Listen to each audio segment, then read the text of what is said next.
저희가 자녀를 낳아서 이렇게 기르다 보니까요, 부모와 함께 있을 때에는 아이들이 큰 문제를 잘 일으키지 않습니다. 또 문제를 일으켜도 부모가 옆에 있으니까 금방 이렇게 단도리를 해서 그 문제를 해결할 수 있는데, 항상 보면 문제가 있을 때에는 부모가 함께 없을 때였던 것 같습니다. 저희 이제 두 아들도 참 어려서 자라면서 큰 문제를 이렇게 몇 번 일으켰는데, 그 문제 때마다 생각해 보면 저희가 자리에 없었을 때에 문제들이 일어났던 것 같습니다.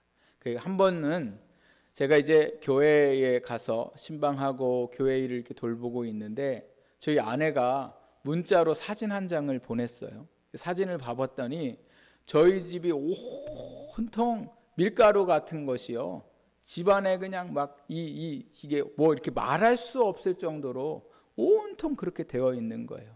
그래서 저는 처음에 애들이 밀가루 갖고 장난하다가 그렇게 집이 그렇게 된 줄 알고 전화를 해서 이제 물어보았더니, 저희 아내가 잠시 집을 비운 순간 저희 두 아들이 유치원에서 소방교육을 해가지고, 그 소방교육 하는 게 너무 신기하고 재밌어 보이니까 엄마가 없는 틈을 타가지고 집에 있는 소화기를 만지작거리다가 안전핀을 뽑아가지고 손잡이를 이제 잡아당긴 거죠. 잡아당겼더니 그게요, 막 이게 주체를 할 수가 없는 거예요. 계속 뿜어져 나오고. 그래서 제가 이제 집에 들어가 보니까, 여러분 그 소화기 분말 보신 적 있으세요? 예? 야, 얘 물로도 안 지워져요. 녹지를 않아요, 얘가. 그래가지고 걸레로 해도 안 되고, 또 너무 얇은 입자라 이게 자꾸 날리는 거예요. 여기 닦으면 여기로 날아가고 저기 닦으면 저기로 날아가고. 그래서 이제 청소기로 또 했더니 청소기가 고장이 났어요. 이게 그 안에서 고장을 일으키나 봐요. 며칠을 닦았는데도 어디 또 보면 또 있고 또 있고 또 있고, 이루 말할 수 없는 그러한 일들이 일어나서 저희 아내가 얼마나 고생을 했는지 모릅니다. 제가 여태까지 말썽 부린다는 애들 얘기 들어봐도 소화기 갖고 말썽 부렸다는 건 저희 아이들이 처음이었던 것 같습니다. 부모가 있는 게 이게 얼마나 이 살아가는 데에 아이들에게 중요한지 모르죠. 그래서 저희가 왜 그 기사를 보면 부모님이 없었을 때 아이들이 라면 삶아 먹다가 집에 불이 일어나는 일들도 있는 것을 기사를 통해서 보잖아요. 부모님만 그런가요? 학교에서 선생님이 계시는 것과 안 계시는 것이 얼마나 큰 차이가 나는지 모르죠. 누가 책임자가 있어야 문제가 없고, 또 문제가 있어도 그 모든 문제들을 잘 해결할 수 있는데, 이 책임자가 없을 때에는 그 모든 일들 속에 어려움들이 생길 수밖에 없다라는 거죠. 오늘 우리가 읽은 이 하나님의 말씀을 보면 제자들에게 문제가 생긴 것이 오늘 말씀 속에 나오게 됩니다. 그런데 이 문제가 생겼을 때에 그 예수님이 계셔야 하는데 예수님이 그 자리에 계시지 않아서 이 문제를 해결하지를 못해가지고 어려움 가운데 있는 그러한 제자들의 모습이 오늘 이 말씀 속에 보이는데요. 이 말씀 속에 나오는 문제가 제가 볼 때 두 가지 문제가 있습니다. 하나는 어떤 문제냐면, 한 아버지가 아들을 데리고 예수님을 찾아왔던 일들 속에 문제를 찾을 수 있는데, 아들은 어떤 아들이냐? 귀신에 들린 아들이다, 이렇게 말씀하고 있습니다. 귀신 들린이라는 17절 말씀에 들린은요, 이 헬라어로 원어의 뜻이 뭐냐면 소유하다, 가지다라는 뜻을 가지고 있습니다. 그러니까 귀신 들렸다는 건 귀신이 이 아들을 뭐 했다는 거예요? 소유했다는 거예요. 이 아들을 뭐예요? 지배하고 있다는 거예요. 그러니까 이 아들이 살고 싶은 대로 사는 게 아니라 이 아들을 귀신이 소유해가지고 귀신이 하게 하는 짓을 하게 했더라는 거죠. 그래서 특별히 말씀해 보니까 귀신 들린 아들을 이 귀신이 어떻게 했냐면 갑자기 넘어지게 했다는 거예요. 넘어지게 하고, 또 보니까 뭐라고 합니까? 입에 거품을 불고 이를 갈고 몸이 비틀어지게 했더라는 거죠. 아마 간지를 일으키게 한 것 같아요. 근데 더 큰 문제는 뭐냐? 이렇게 귀신이 이 아들을 넘어지게 할 때에 장소와 시간을 구분 없이 했더라는 거예요.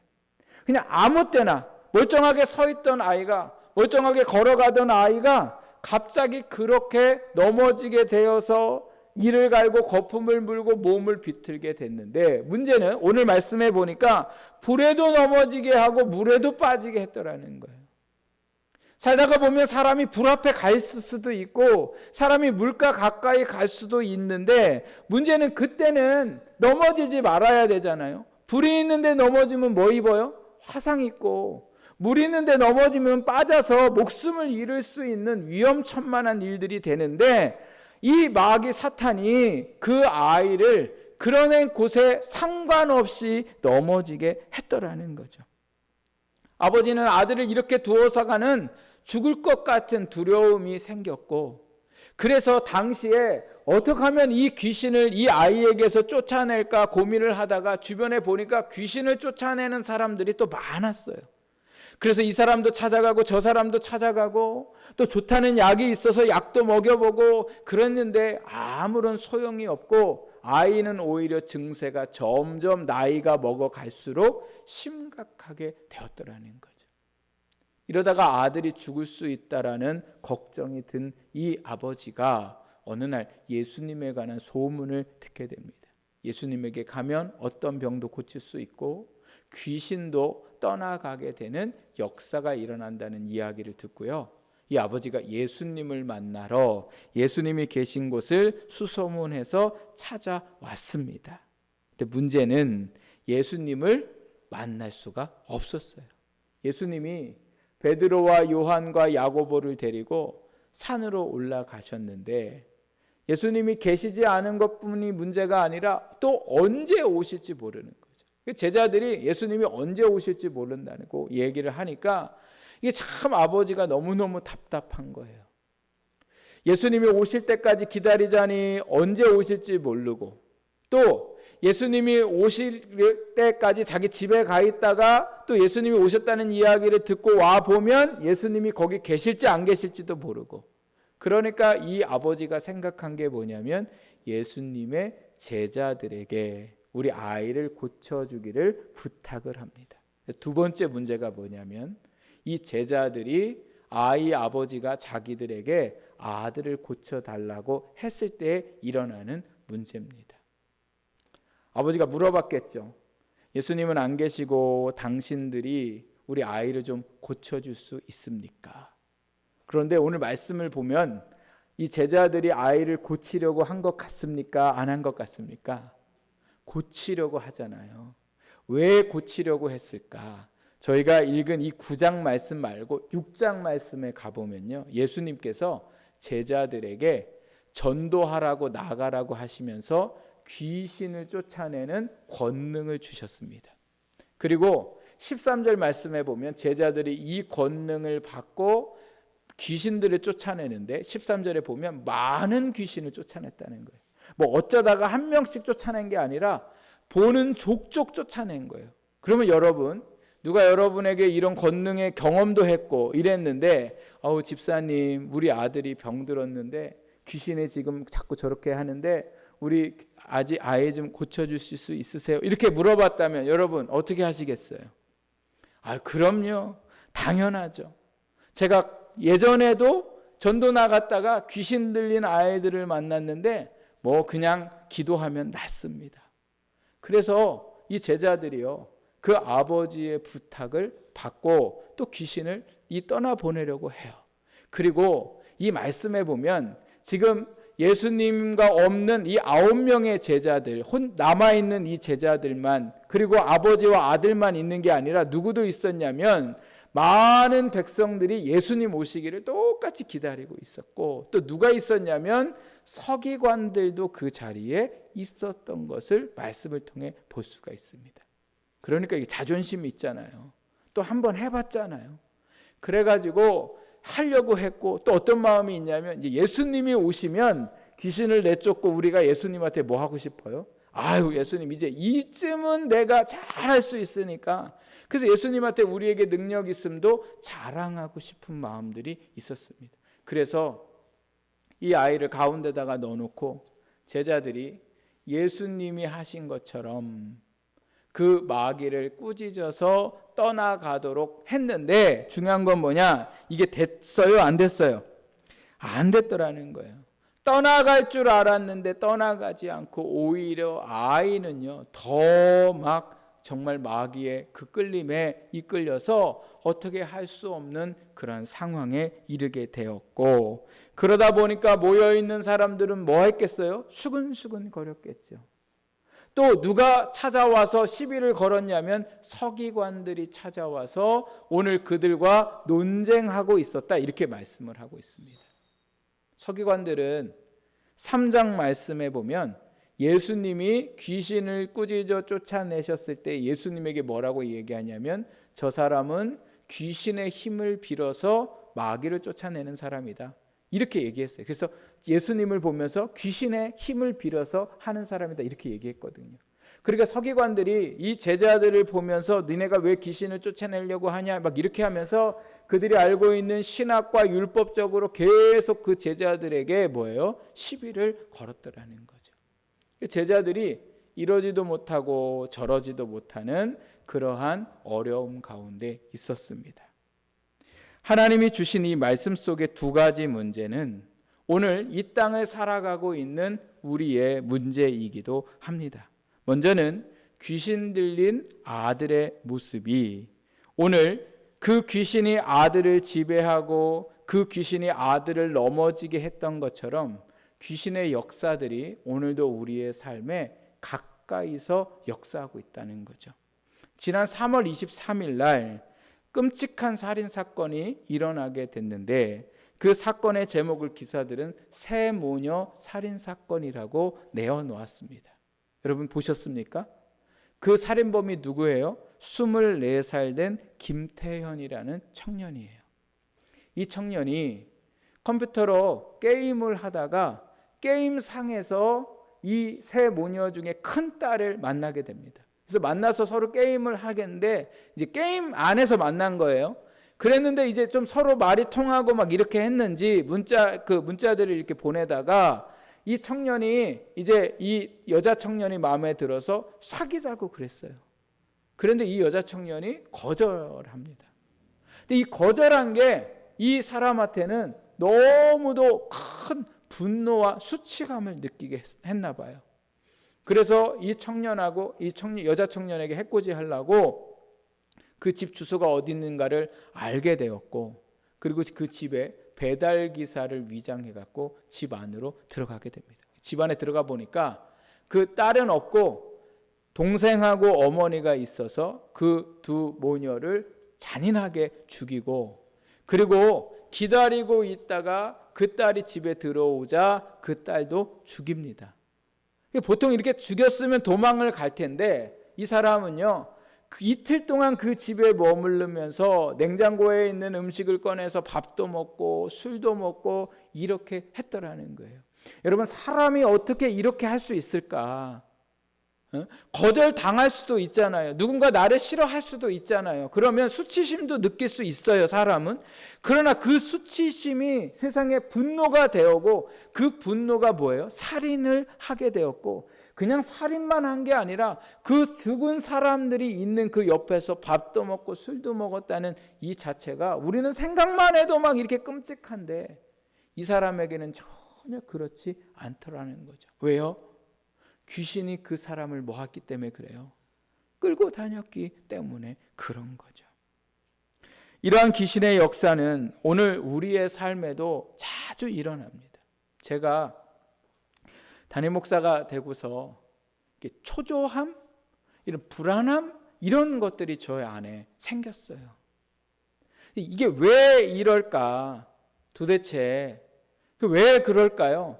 그냥 하나님 앞에 기도하면서 이 교회를 생각하고 성도님들을 생각하면서 하나님께서 이루실 것들을 놓고 기도하다가 보면, 이게 하나님이 이제 이루실 것을 믿고 이렇게 해야 되는데, 기도하는 거 외에 또 이 뭔가 내가 바라고 원하는 대로 이 교회 안에 이러한 역사들이 일어나야 되는데 내 안에 일어나지 않으니까 제 마음에 초조함이 생겨요. 왜 안 일어날까? 뭐가 문제일까? 어떻게 되어야 될까?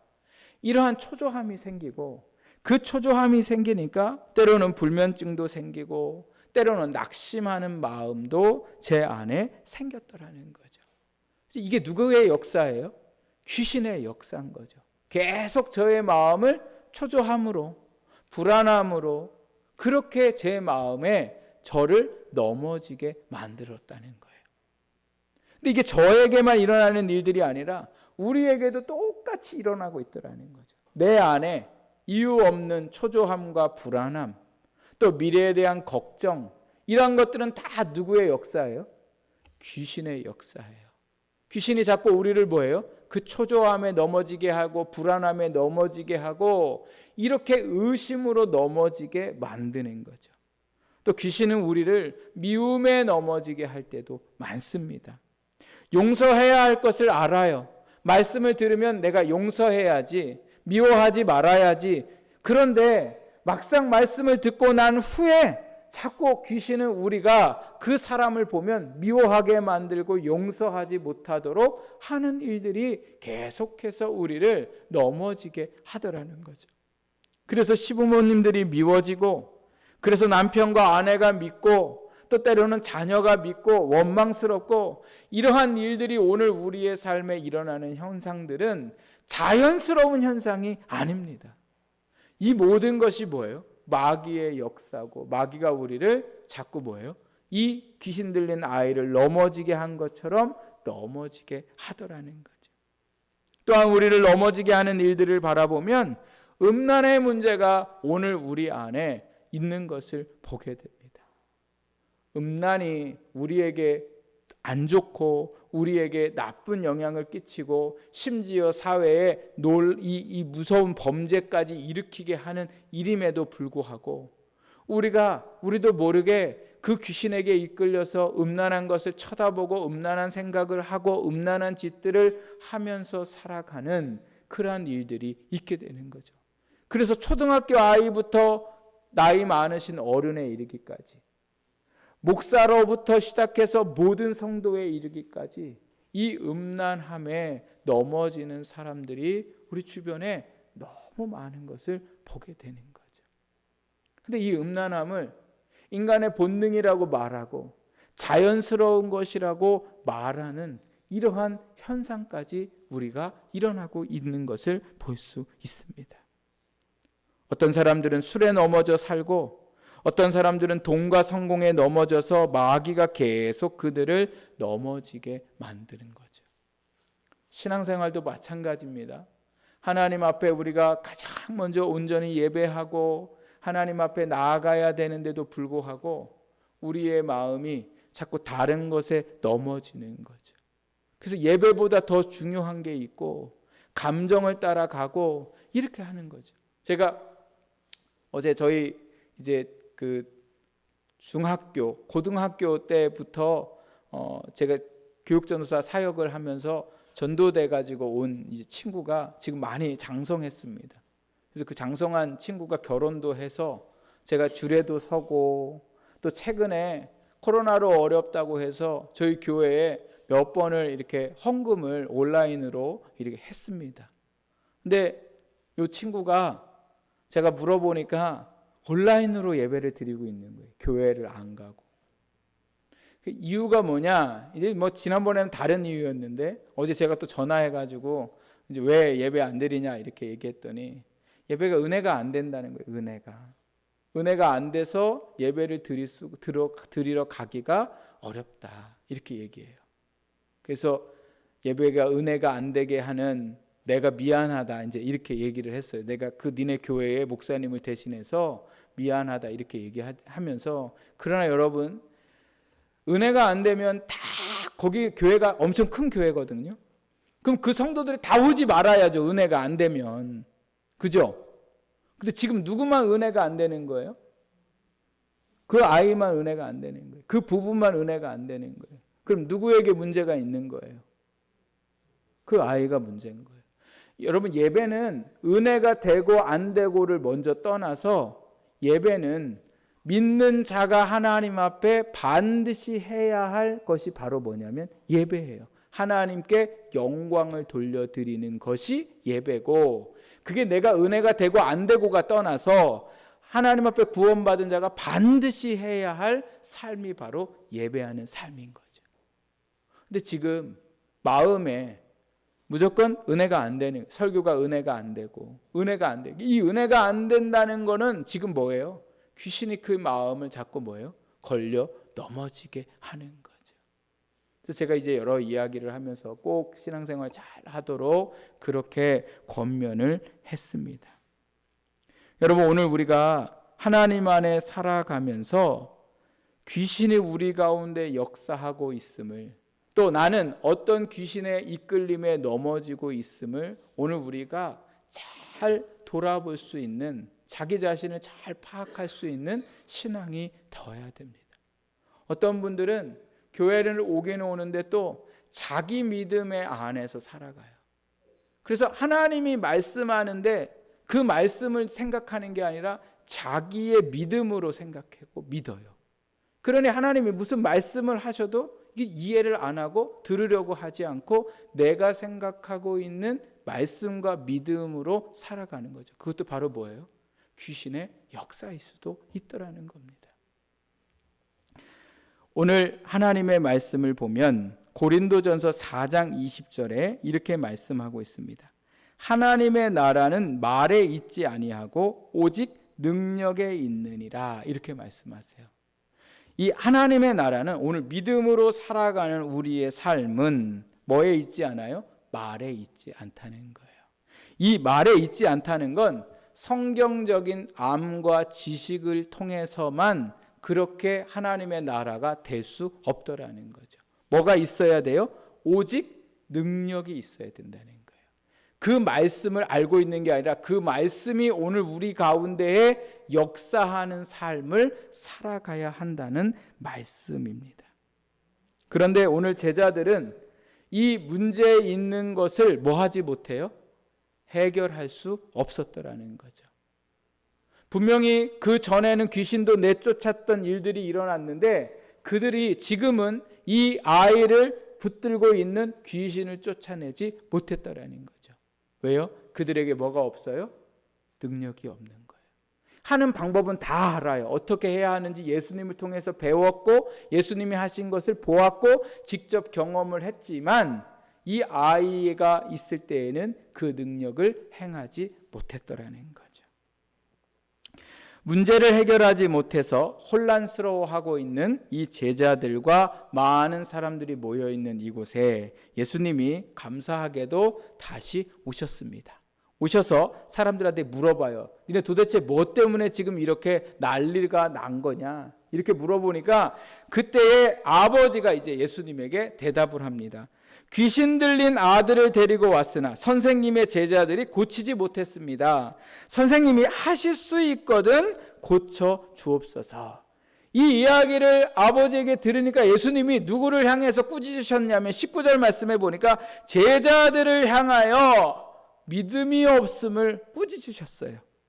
또 이 제자들을 향해서 믿음을 꾸짖으시고 그 아버지와 대화를 하는 중에 또 누구를 꾸짖으셨냐면 이 아버지를 23절 말씀에 보니까 꾸짖으셔요. 왜요? 이 아버지의 뭐가 없기 때문에 그래요? 믿음이 없기 때문에 그런 거죠. 예수님이 하시는 이 믿음 없는 것이 무엇일까? 그것은 예수님을 믿지 않는 것을 말씀하고 있습니다. 제자들이 귀신 들린 아들을 고쳐주려고 했을 때에 그들이 믿고 있던 것은 예수님의 능력이 아니라 자기들에게 나타났던 과거의 경험과 자기들에게 있는 능력으로 그들이 뭐예요? 착각했더라는 거죠. 그러니까 예수님을 믿어야 되는데 뭐를 믿은 거예요? 나에게 있었던 능력을 믿었더라는 거죠. 왜요? 마가복음 6장 13절에 어떤 일들을 했으니까? 귀신들을 내어 쫓았으니까. 그래서 제자들이 자기의 경험과 자기의 능력을 믿고 귀신들을 쫓아내려고 했는데 쫓아내지 못했고 예수님은 이 모든 일들이 어디에 있다고 말씀하세요? 믿음이 없음에 대해서 말씀하셨더라는 거죠. 여러분, 능력은 예수님에게 있습니다. 그럼 제자들은 뭐냐? 제자들은 예수님의 능력이 일어나게 하는 이 뭐라고 얘기할까요? 이 통로입니다. 통로. 그러니까 제자들이 능력이 있어서 한 게 아니라 예수님을 믿을 때 예수님의 능력이 누구를 통해서 역사하신 거예요? 제자들을 통해서 역사하신 거예요. 그런데 제자들은 단순히 그냥 이 사실을 믿지 아니하고 하나의 주문처럼 방법처럼 그 예수님의 이름으로 귀신을 꾸짖었기 때문에 귀신이 그 아들에게서 떠나가지 않았더라는 거예요. 겉으로 보면 뭔가 틀린 게 없어요. 정답인 것 같아요. 그런데 문제는 뭐냐? 그 안에 뭐가 없어요? 예수님을 향한 믿음이 없었더라는 거죠. 아버지도 마찬가지입니다. 처음에 아들을 데리고 예수님에게 왔을 때에는 예수님이 고치실 것을 믿고 왔어요. 그런데 와서 예수님의 제자들이 하는 짓을 보니까 예수님도 뭐예요? 하실 수 없다고 생각한 거죠. 그 이유가 뭐냐? 21절 말씀에 보면요, 이 아버지가 자기 아들에 대해서 예수님에게 얘기하면서 21절 끝에 보면 뭐라고 얘기하냐면 이르되 어릴 때부터 이니이다 이렇게 얘기합니다. 그러니까 귀신 들린 게 어느 한순간에 귀신이 들어올 수도 있거든요. 귀신이 어느 한순간에 그 사람을 지배하고 어느 한순간에 이렇게 하는 데도 있는가 하면 아주 어려서부터 그 아이를 지배했던 이 아이들을 보면, 귀신 들린 사람들을 보면 참으로 고치기가 더 어렵습니다. 그러니까 이 아이는 누구도 고치지 못했고 제자들도 고칠 줄 알았는데 고치지 못했으니 예수님도 뭐예요? 고치실 수 없을 거라고 이 아버지가 생각한 거죠. 그래서 예수님께 이런 말을 했더니 예수님이 뭐라고 얘기해요?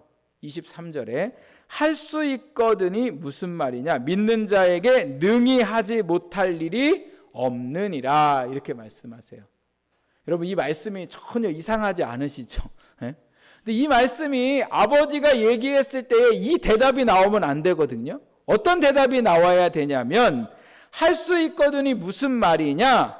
내가 하고자 하면 능히 못할 일이 없다 이렇게 대답하셔야 되잖아요. 안 그러세요? 네? 여러분 누가 저한테 제가 할 수 있는 일을 저희 아들이 저한테 제가 할 수 있는 일을 아빠 할 수 있으면 해볼래요? 그랬을 때 제가 그게 무슨 말이야? 아빠는 다 할 수 있어. 이거는 잘 할 수 있어. 이렇게 말하는 게 대답인데 예수님은 지금 뭐라고 말씀하고 계세요? 할 수 있거든이 무슨 말이냐? 믿는 자에게, 여기 믿는 자가 누구예요? 네, 아버지에게. 그러니까 나는 다 할 수 있어. 그런데 중요한 건 너야, 너. 너가 나를 믿지 않으면 뭐예요? 할 수 없다는 거예요. 그러면 이 할 수 있고 없고는 누구에게 달려 있습니까? 아버지에게 달려 있는 거예요.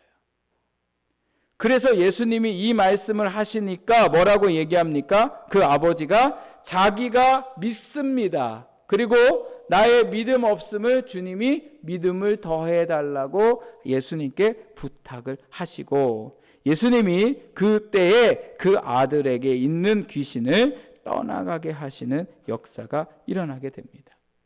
제자들도 물어봐요. 왜 우리는 귀신을 쫓아내지 못했습니까? 예수님이 그때 마지막으로 하신 말씀이 뭐예요? 기도 외에 다른 것으로는 이런 종류가 나아갈 수 없다.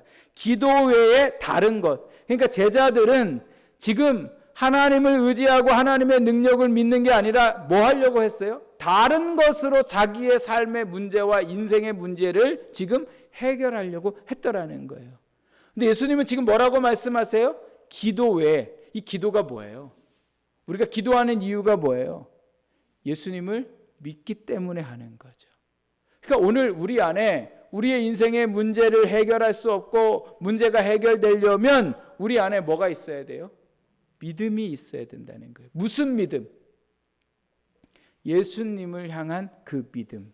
그 예수님이 나의 구원자시고 내 삶에 역사하실 것을 믿는 그 믿음. 그 믿음이 예수님의 놀라운 능력의 역사를 일어나게 합니다. 제가 아까 제 안에 있는 초조함과 또 답답함이 있다고 말씀드렸잖아요. 이게요, 왜 그런지 알 수 없는 그러한 그 마음들이 있어요. 아마 여러분도 여러분의 삶 가운데 분명히 느끼실 거라 생각이 들어요. 그래서 제가 이 마음이 도대체 무슨 마음일까? 선배 목사님한테 전화를 했어요. 목사님, 제가 이렇게 한데 제 마음이 참 이래요. 안 좋아요. 하여튼 왜 그런지 모르는데, 그랬더니 이제 이 목사님이 쭉 설명을 해줘요. 왜 이런 현상이 일어나는지를 쭉 설명해줘요. 그런데 현상만 설명해 줬어요. 아, 그래, 맞는 것 같아요. 그래서 그런 것 같아요. 그래요. 그런데 이 문제를 해결할 방법을 저한테 말씀하시지 않았어요. 그래서 제가 하나님 앞에 기도했어요. 하나님, 왜 이 마음이 제 안에 있을까요? 아주 이렇게 문득 저에게 찾아올 때마다 제가 이거를 이게 가슴이 답답하고 막 초조하고 막 안 될 것 같고 막 이런 생각들이 있어요. 그런데 예수님이 제가 기도하는 중에 깨닫게 하신 게 바로 뭐냐? 제가 예수님을 믿지 못함이라, 이렇게 말씀하세요.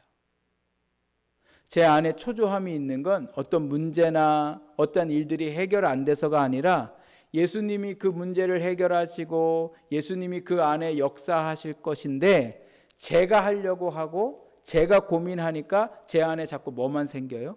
초조함과 낙심과 두려움만 생긴다는 것을 깨닫게 됐어요.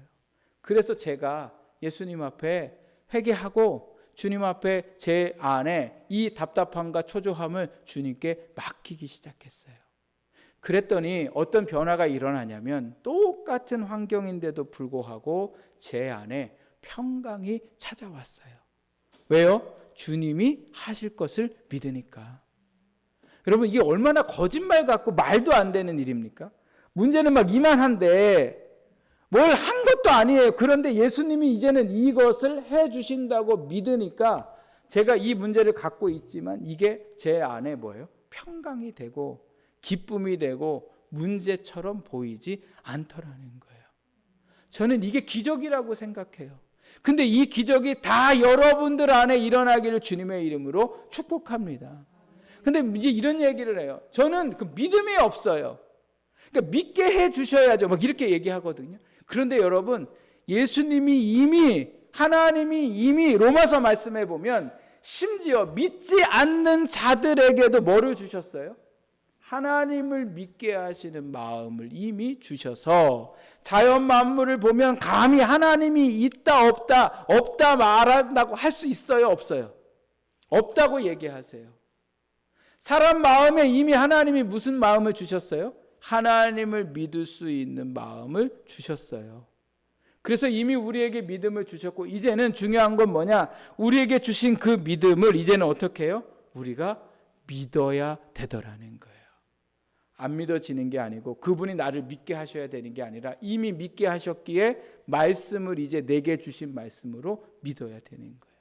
저희가 지금 부활주의를 3주째 지나고 4주째가 들어왔는데, 예수님 부활하셨습니까? 안 하셨습니까? 하셨습니까? 그 부활하신 주님이 어디 계십니까? 우리 안에 계십니다. 그런데 여러분, 내 안에 계시는 게 보이십니까? 안 보이십니까? 보일 수 없습니다. 하나님은 영이시니 우리가 눈으로 볼 수 없습니다. 그럼 오늘 우리가 어떻게 부활하신 주님을, 내 안에 계심을 알 수 있을까? 그분을 믿을 때에 그분이 내 안에 계심이 믿어지게 하시더라는 거예요. 예. 그래서 지금도 부활하신 주님과 함께 동행하며 그 주님을 의지하고 살아가는 인생이 있는가 하면, 부활하셨음에도 불구하고 그 부활하신 주님이 내 안에 계심에도 불구하고 뭐예요? 그 부활하신 주님을 알지 못하고 살아가는 불쌍한 성도들이 얼마나 많은지 몰라요. 예수님은 부활하셔서 우리와 함께 하시고 어떠한 상황 가운데 우리 가운데에 역사하십니다. 그래서 사도 바울은 고백하기를 질그릇에 보배를 가졌고, 그 보배이신 예수 그리스도가 깨지기 쉬운 우리의 삶이지만 둘러싸임을 당하고 거꾸로 트림을 당하고 답답한 일들을 만나도 그 모든 것을 능히 이기게 하시더라는 거예요. 능력은 나에게 있는 게 아니에요. 내가 기도했다고, 내가 말씀을 많이 안다고 아니에요. 예수 그리스도가 내 삶의 구원자이시고 내 삶의 역사하심을 믿을 때에 그 믿음 속에 하나님의 놀라운 역사가 일어나는 줄 믿습니다. 그래서 우리는 어떻게 해야 합니까?